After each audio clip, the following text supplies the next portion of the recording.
It's the start of a new season, and there are changes to program requirements every year. Even the slightest change to your program requirements can significantly impact your score and final placements. Hi everyone, this is Amy. Welcome to my channel. Today we'll go through some of the changes impacting well-balanced singles events for the 2023 to 2024 season. Before I begin, as always, I want to remind you that while I'm a PSA ranked and rated US figure skating member coach, I am not any kind of official spokesperson, official committee member, or anything like that. Always check the rulebook and with your own coach when putting together your competitive programs. That said, I do pay very close attention to all the rules and painstakingly sort through them so I can be sure I'm applying them when working with my skaters, and I can make these videos for all of you. With all that out of the way, let's get into it. On June 9th, the ISU indicated Communication 2475 from last season, which is our scale of values, will remain in effect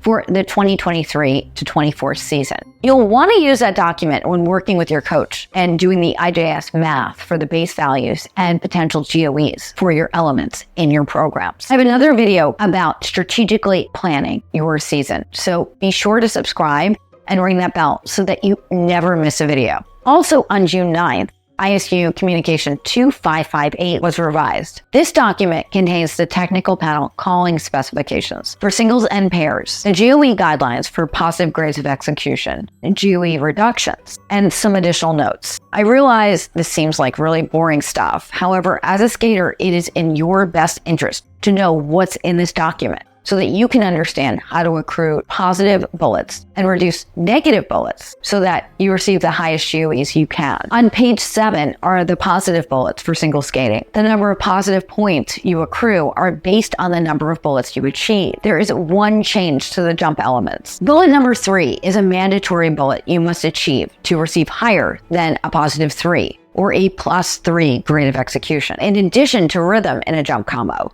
The ISU has added that it must be effortless throughout. This applies to jump sequences as well as jump combos. On page 9 of the same document, you will find the guidelines for reductions resulting from errors in jump elements. Here are 2 significant changes you need to know about. One is for a poor takeoff. Think about taking off forward on a toe loop, what we call a toe waltz or a toe axle. Maybe it's what we sometimes call a loop lutz, where there's not a proper toe pick.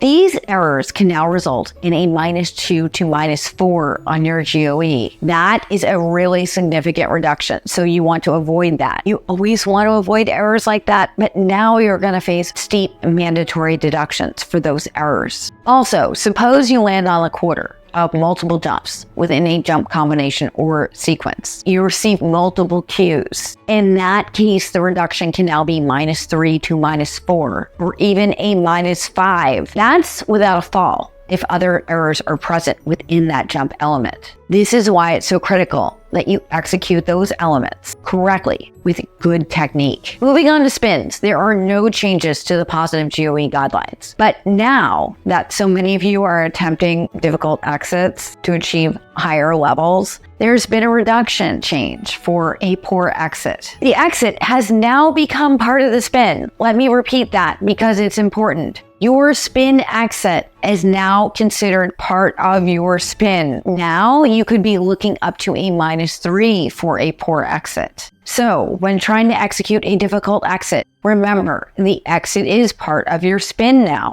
Ensure you don't reduce the GOE of the entire spin because your exit is poor. I also have some reminders for spins. In the short program, if there are fewer than the required number of revolutions, the maximum starting GOE is +2. Even if your spin has excellent position and is effortless throughout, judges will look at those revolutions. If the number of required revolutions is not executed, the highest GOE you can achieve is a +2. Intermediate skaters, keep that in mind with the Camel change Camel. Ensure you develop your basic Camel and change Camel with the correct number of revolutions before trying to make it a level 3 or a level 4. This is why these elements start in intermediate, so that you have time to develop those Camel positions. Also, the required revolutions must be executed in the chosen basic position for the flying spin and the spin in one position.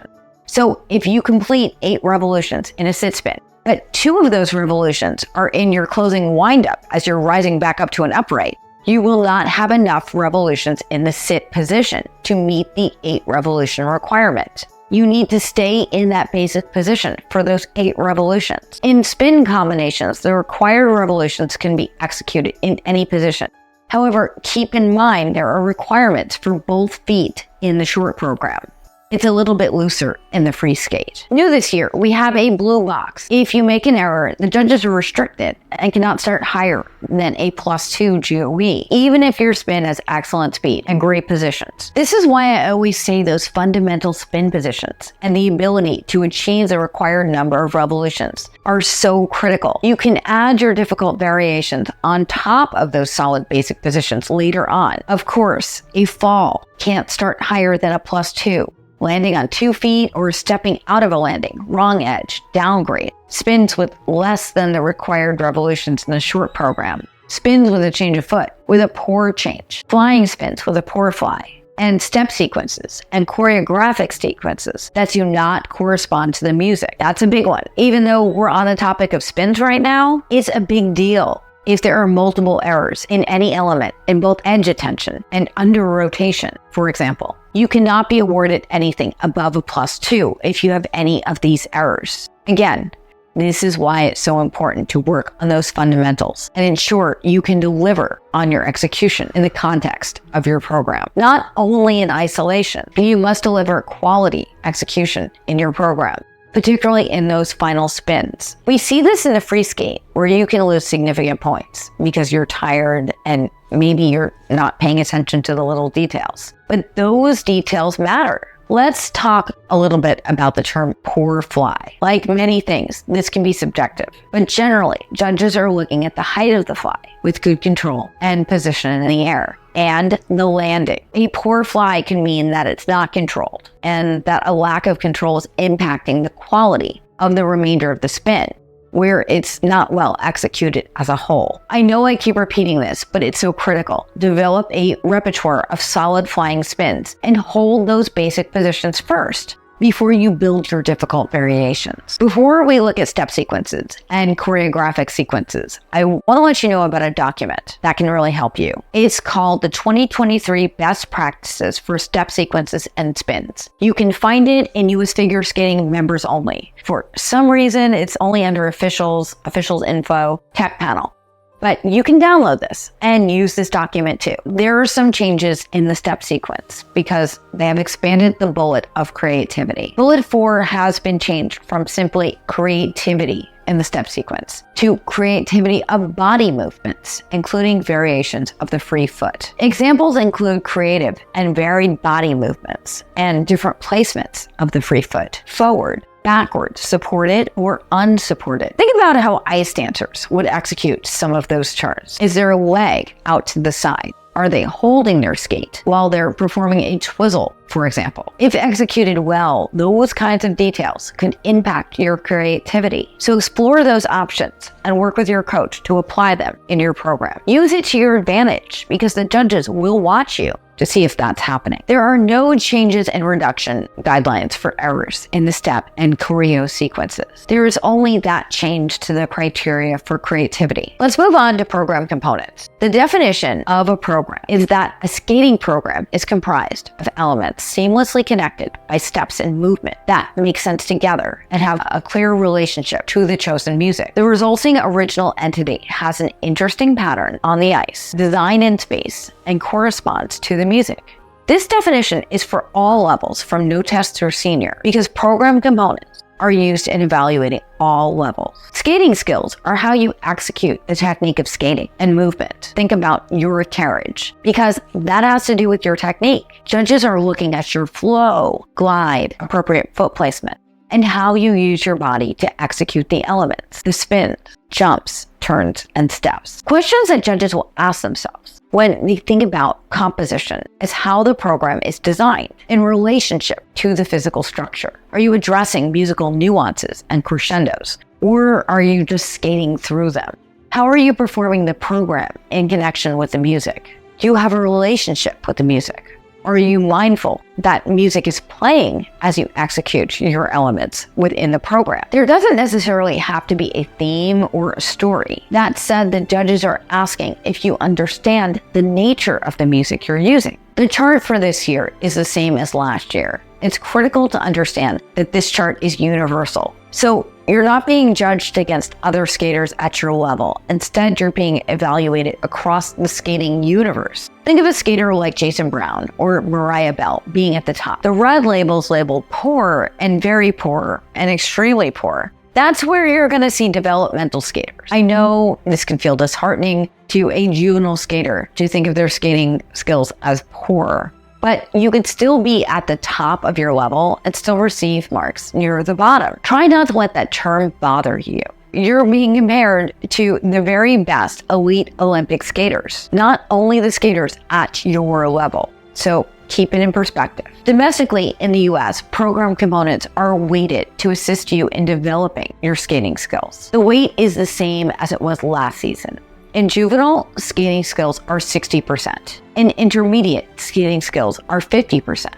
And in novice, skating skills are 40% of your component score. Once you reach junior and senior, components are equally weighted across the 3 components. Last year, I did an entire video about the new components when they were first introduced. It's a really deep dive, and I have a link to that in the description down below. Make sure you watch that video after you've watched this video. If you've competed this year, you may have noticed that the IJS protocols may look slightly different. The Singles Development and Technical Committee, in collaboration with the Competitions Committee, the Technical Panel Committee, US Figure Skating Headquarters, and the Accounting Team, developed an initiative launched this spring called Protocol Feedback. Protocol feedback is for juvenile through senior competitors in well-balanced events, and also for Excel Juvenile through senior when IJS is used. It will be used in all NQS events and non-qualifying competitions where tech panels are employed. However, protocol feedback will not be implemented